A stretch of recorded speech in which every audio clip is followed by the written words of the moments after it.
Apa yang harus kulakukan sekarang? Mengapa ini bisa terjadi padaku? Aku sudah berhati-hati mengendarai motor dengan laju normal. Tidak balap? Aku tidak balap. Aku memperhatikan kendaraan lain yang lalu lalang. Tapi mengapa aku bisa tak melihatnya? Apakah aku melamun? Tidak. Rasanya aku tidak melamun. Tapi entahlah. Mungkin aku melamun. Aku tak ingat. Sial. Benar-benar sial.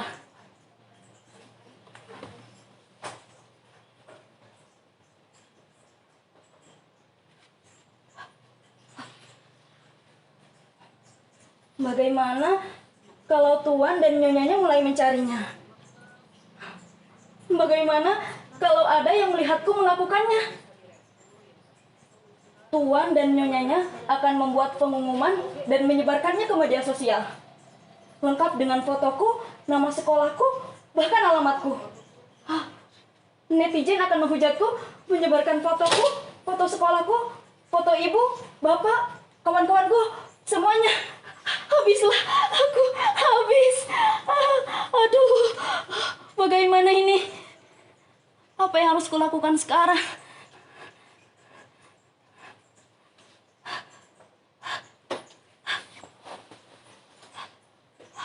Tenang, Aminah, tenang. Tenanglah. Tarik nafas. Hembuskan. Tarik nafas. Hembuskan. Ya, aku harus tenang. Aku tak sengaja melakukannya. Sungguh tak sengaja. Kalian percaya aku kan? Kalian harus percaya padaku. Tuan dan Nyonyanya juga harus percaya padaku.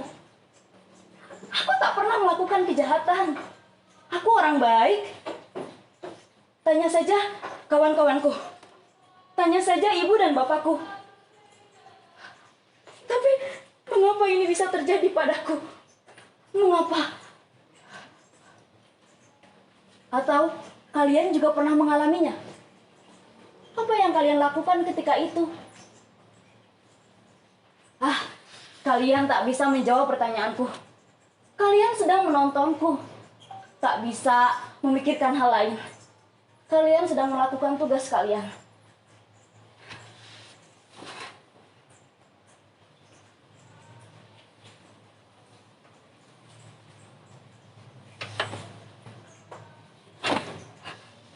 Aminah, apa yang kau lakukan?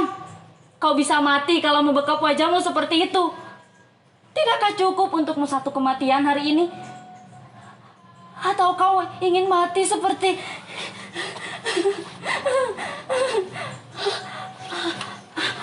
Tolonglah aku. Tolonglah aku. Kalian harus menolongku. Pada siapa lagi aku harus meminta pertolongan? Pada siapa? Aku benar-benar tidak sengaja. Aku tidak melihatnya. Tiba-tiba dia sudah ada di sana. Apa yang sudah kulakukan? Aku baru saja pulang mengerjakan tugas dengan kawan-kawan. Aku mengerjakan tugas, ngobrol, makan, lalu pulang. Aku makan sambil lihat telepon seluler. Makananku tidak habis, tersisa. Aku sudah kenyang. Apa ini hukuman untukku? Jangan-jangan dia adalah jelmaan Meong Palo Karelae, pengawal setia Sang Hyang Seri Dewi Padi dalam surah Ila Galigo. Aku pernah baca kisahnya. Kisah masa lampau yang mengajarkan untuk menghargai makanan dan minuman. Apa ini hukuman untukku karena aku tidak menghargai makanan? Ya. Ini pasti hukuman untukku. Ini adalah hukuman atas perbuatanku yang sering tidak menghabiskan makanan. Akhirnya dibuang, padahal banyak orang yang membutuhkan. Hukuman untuk orang yang menyia-nyiakan makanan. Aku tidak menghargai makanan. Aku tidak memberikan makanan pada orang yang membutuhkan. Malah membuangnya. Ya, keterlaluan. Kau keterlaluan, Abina.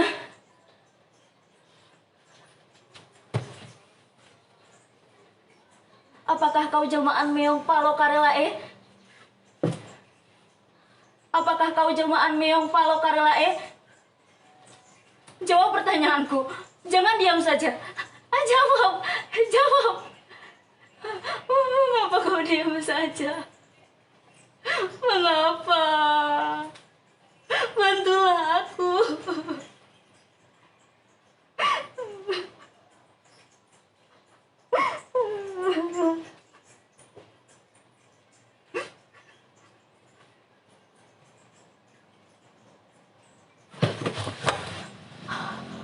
Benar. Benar dugaanku. Dia memiliki 3 warna. Dia berwarna belang 3 warna. Dia meong palo. Tidak.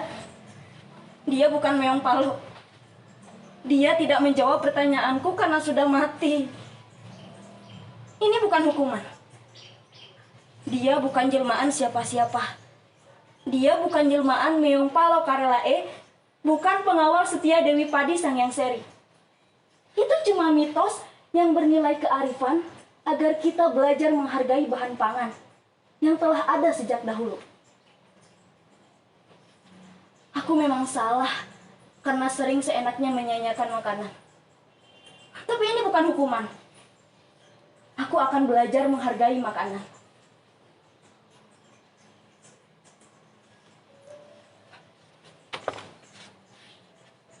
Nah, ini yang kubutuhkan.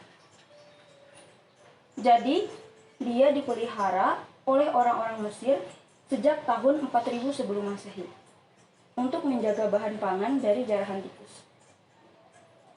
Dia dianggap sebagai jelmaan Dewi Bastet, bahkan diperlakukan layaknya manusia. Siapapun yang membunuhnya akan mendapatkan balasan di bumi juga.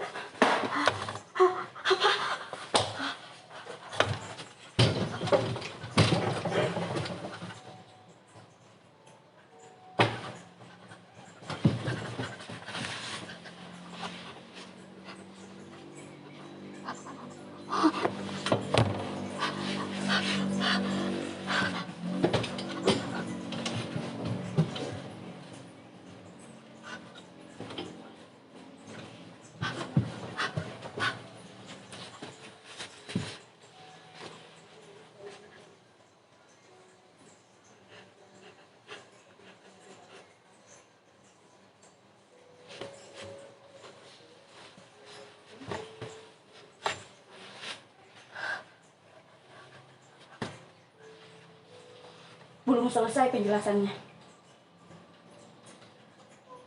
Tradisi Mesir kuno inilah yang disebut-sebut sebagai penyebab munculnya mitos mengubur yang mati tertabrak dapat mencegah nasib sial. Aha, aku tahu sekarang. Aku akan menguburnya. Ya, aku akan menguburnya. Tapi bagaimana kalau Tuan dan Nyonyanya tidak terima dan menuntutku?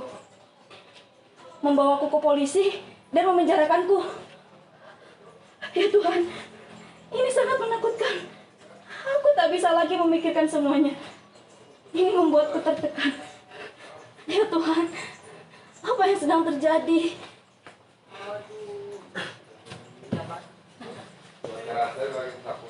Hiduplah kembali.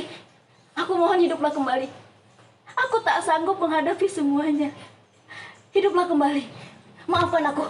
Maafkanlah aku. Aku harus menyelesaikan ini sebelum ibu dan bapak pulang.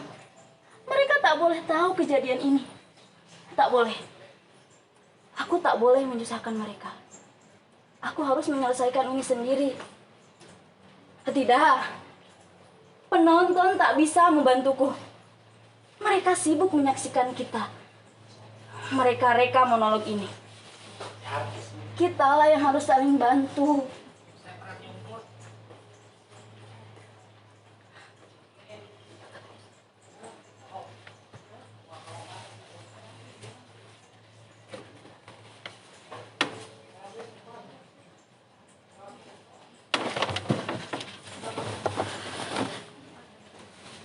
Siapa itu? Sepertinya ada yang datang.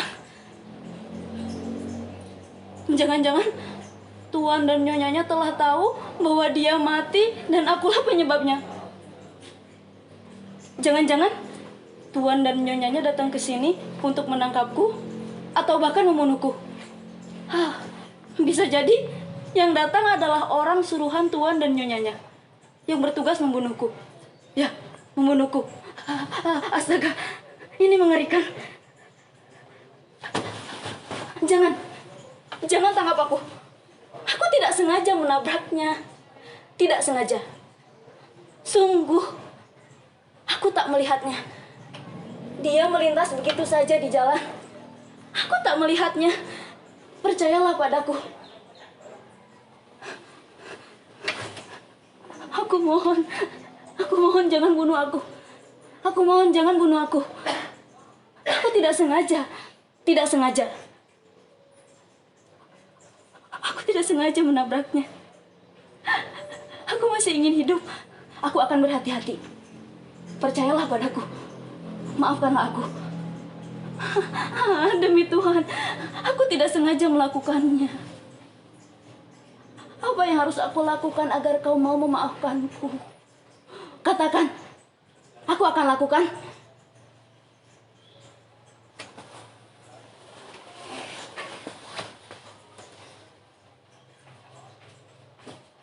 Tidak, aku tidak sengaja menabraknya. Ini adalah penjelasan yang jujur. Tidak ada niatan untuk menabraknya. Ini murni ketidaksengajaan. Ketidaksengajaan patut untuk dimaafkan. Aku mengakui aku lalai. Aku akan bertanggung jawab atas kelalaianku. Aku akan menguburnya. Ya, aku akan menguburnya. Aku akan datang ke Tuan dan Nyonyanya. Aku akan menceritakan semuanya. Ya, jujur lebih baik.